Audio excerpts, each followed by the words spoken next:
आओ तुम्हें एक और प्यार की कहानी सुनाऊं, मोहब्बत का एक और किस्सा सुनाऊं। अल्लाह के महबूब अलैहिस्सलाम हुजरा आयशा से निकले और मिंबर पे तशरीफ फरमा हुए। सहाबा मुंतज़िर है, आका गुफ्तगू का आगाज करने लगे। अभी अल्फाज की तरतीब ही बन रही थी कि एक समत से रोने की आवाज आई। सहाबा दाएं बाएं देखते हैं, रोने वाला नजर नहीं आता। फिर अचानक देखा कि एक समत खजूर का खुश्क तना है जिससे सिसकियों की आवाज आ रही है। आज पहले दिन हुजूर मिंबर पे बैठे थे, पहले इस तने के साथ टेक लगा के वाज किया करते थे, कभी हुजूर उसके ऊपर हाथ भी रख लेते। आज किसी अंसारी ने मिंबर बनाया कि हुजूर लोग ज्यादा हो गए, आप मिंबर पे बैठ जाया करें।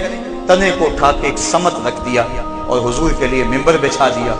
आका हुजरा से निकले, रास्ते में तना पड़ा था, उसके करीब से गुजर के आप मिंबर पे बैठ गए। उसको जुदाई का मंजर गवारा ना हो सका।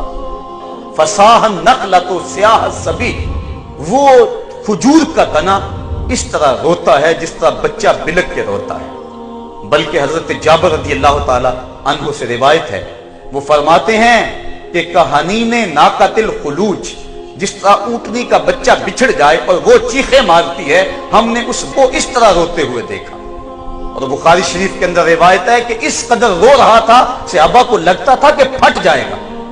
और इब्ने हब्बान ने जो रिवायत नकल की है वो कहते हैं, हाँ, जब उसका दर्द बढ़ा तो वाकई ऐसा हुआ, हत्ता इर्तजल मस्जिद, अल्लाह अकबर, यहां तक कि मस्जिद गूंज उठी। व तसाकतल बना व तशक्कल, जिस लोगों ने देखा कि वो वाकई फट गया, उसका जिगर टुकड़े टुकड़े हो गया। आज वो रूठ गया था, वो महबूब को रो रो के मना रहा था। उसकी चीखों से मस्जिद नबवी के अंदर हदीस के लफ्ज़ हैं, इर्तजल मस्जिद, मस्जिद गूंज रही है और वो ऊँटनी की तरह चीख चीख के रो रहा है।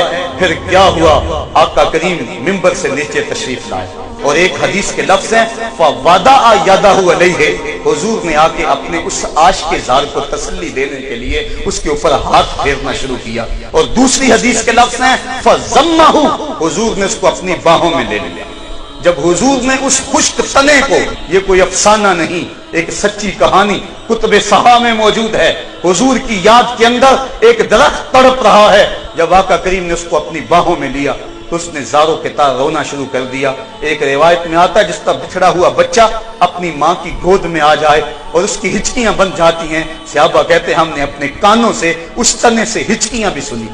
और फिर आका करीम ने उसको अपनी जो है वो आगोश में लिया और उसके ऊपर हाथ फेरते रहे और फरमाया, अगर तू चाहे तुझे जन्नत में गाड़ दें, जन्नत की नहरों और चश्मों से तेरी जड़ें पानी लें और तेरे ऊपर फल लगे, जन्नत में जाने वाले जन्नती तेरा फल खाएं, और अगर तू चाहे तुझे मदीने के किसी बाग में लगा दिया जाए और वहां तुझे फल लगे, तरो ताजा हो जाए, सहाबा तेरे फल का तबर्रुक लिया करें।